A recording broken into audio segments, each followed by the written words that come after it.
So, hi, I'm Livie Blainn, and you're watching Orgasm Central TV.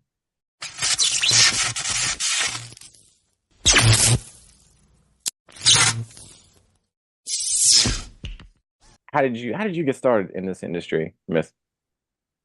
Oh, wow. Originally as a model, so I used to do a lot of photo shoots for different photographers. And years ago, years ago, one of the photographers had said to me, "There's a party, after the shoot. Would you like to come? You're more than welcome." I was like, "Yeah, okay. Let's see what this is all about." Turned out it was a swinging party. So I was like, "Oh." And so that kind of, is that fair enough? And then one of the photographers was like, "You would do really well. You like filming." And I was like, "Filming what?" And it just kind of led on from there. So like my very first film was filmed back in 2007. Oh, Holy shit. yeah. That's like 2000. I was 10. Wow. Yep. But what do you love most about your work? There I get to be me.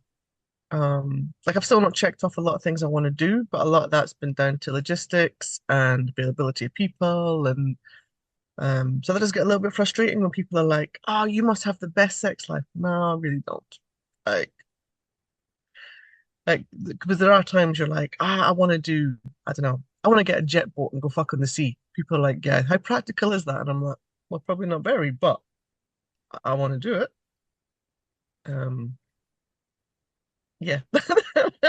Your face is like, "No, you can't do that." You could if you wanted to. That'd be good. That'd be like a jackass thing. Yeah, but so if I'm in the UK, it is not very practical. It is cold as hell. Um, and I don't know anybody with a boat license, so it would be like me saying to somebody, "Yeah, can you take me on the water and do you mind if I just go and be really random?" They'd be like, yes, I mind." Yeah, it's Yeah. logistics. Oh well, yeah. Um, what was your favorite scene to shoot?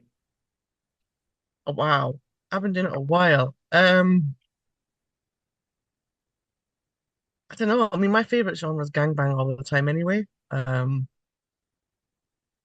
So, oh. Do you know what? It's probably ones that haven't even been intentional. They've been with mates and we've just chucked the camera on and it's just been fun. But because none of them are creators, like I can't even sell it, now with all the new rules and laws and everything. And Oh, yeah. there's a new rule on clips for sale. Like you can't, like you have to verify or something. Yeah. So you've got to have their ID and the this and the that. And some of these people that I know, they're swingers, their lifestyle. You know what? It's been a lifestyle thing that we've all hooked up. We've put a camera on. And years ago, you could have put that online, but like you can't now. So Well, couldn't you do it if you blurred their faces? no, because you still have to have their ID. Oh shit. And some of these guys, like, they've settled down, they're long since, out of any kind of communication. No. So but it was their idea to like shoot a movie with you, wasn't it? Yeah. It was, yeah, I'm like, yeah, whatever. I figured like they were trying to do like I don't know VH1, MTV, Girls Gone Wild or something like Yeah. Basically. that. I don't It have, happens. yeah, I don't have any issue with that, but like, and I miss them too. But the 2000s Yeah. are over. Yes. So I mean now it is very much it's a business. Where's your ID? Where's your testing? Let's fill these forms out. Let's make sure the pictures are up to date. Like so it does kind of you lose a bit of spontaneity with it as well. Because if you are doing something, it's literally choreographed. Oh. Yeah, and I've noticed that. So it's not spontaneous, and it kind of sucks the fun out of it. It's like, Yeah, a little bit. I mean, it's different if you shoot with the same people all the time. You do have that ability to maybe, something just really random happen. But yeah, but what studios are you dying to shoot with? none really. I mean, to be fair, like everybody's like, aim for Brazzers, and I'm like, well, no, because Brazzers want me to drop half my weight and cover my tattoos. And I work with a studio that's happy for me to be me. But after 17 years in the game, if I've not worked with you, I'm not that bothered. Which is why I launched my own production company um just recently. So I'm like, you know what? I'd much rather work with people that are unique, and I'm not telling them they have to look a certain way or dress a certain way or cover up things, or they can just be uniquely them. No. I had no idea Brazzers hated tattoos or didn't like tattoos. Yeah, so do like Mature NL, so do God, so many companies that have said, yeah, I'd love to hire you, but you have too many tattoos. Oh, okay. Well, hey, now we know. Hmm. But here's one of those long-winded questions. According to the 2022 Free Speech Coalition, 46% of adult workers have been restricted on services like PayPal, Venmo, and Cash App. 36% of adult performers have lost at least one bank account. 55% have been denied insurance because of their background, and half have been denied a loan because of sex work. What do you think of those stats? They're accurate and sadly a reflection on how prudish things are. I mean, gambling, all these things that, cause families harm, alcohol, that they can all be, there's no issue with bank accounts for them. There's no issue with funds being transferred. There's no issue with insurances. But a sex worker who is, tested, clean, up to date with everything in a really safe environment, all the terms of services are included, but we're seen as less than. It's really unfair, and the stigma that goes with it is just disgusting. You know, oh, you're riddled. No, actually, I'm tested every 14 days. Please tell me when the average person was last tested. You go up to somebody in a pub and you ask them, they'll be like, testing for what? What do you mean? Or if they do know, they'll be like, oh, yeah, I did it like a year ago or 2 years ago, or really? But Yeah. that is a huge bugbear for me. Like, thankfully, like touch wood, I haven't lost a bank account or anything. I did have a PayPal that they removed. And I was like, well, that's really unfair, but that's because the person had put on it for sex work. And I was like, it's not sex work. I was like, you've literally paid a deposit for a party. Like, Yeah, that's with PayPal and Cash App. Um, I talk to so many women here. They say it's not, a lot of guys are kind of stupid, but it's not their fault. They say that, mhm, oh, this is for sex work, and then your account gets deleted. Like you don't do that. You say you yeah. gotta be discreet about it.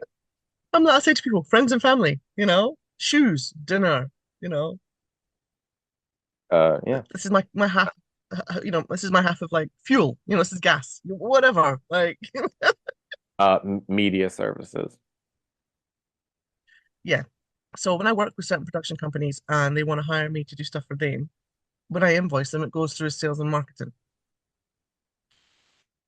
Covers them, it covers me. No. Hmm. Yeah, that's a better system. But what do you Mhm. think people can do to help sex workers? I think it's just going to have to be this slow progress in terms of society and how things are viewed and changed. You know, like people I know can't buy a house. They earn more money than somebody that works, I don't know, in a bank, but they can't buy a house because of where their income comes from. Like completely unfair. It's just as bad. I've got to pay taxes on it. It's not like I'm tax free. I've still got to submit all my tax information every year. I still have to pay taxes on what I earn. So if I can pay taxes on what I earn, why is it not classed as a valid social income? Yeah. So Yeah. what makes you stand out in this industry? Probably my look. So I've got like a kind of unique look. Also I do a lot of work internationally. So I'm known in Europe, I'm known in America. I'm from Scotland originally. It's always the million-dollar question when somebody goes, "What country are you in?" Because that's usually the question I get from people. What country are you in? Like, I want to work with you, but I don't know where you are. Um, but yeah, I think it is. I mean, my tattoos I've had since I was 17. So we're talking a long time. Um, like 1999, I got my first tattoo. So the tattoos, the hair color, I mean, my hair's been blue well over a decade before it was even fashionable. Um, So yeah, I've always had like a different look. Oh, that's basically what's been the appeal for a lot of people.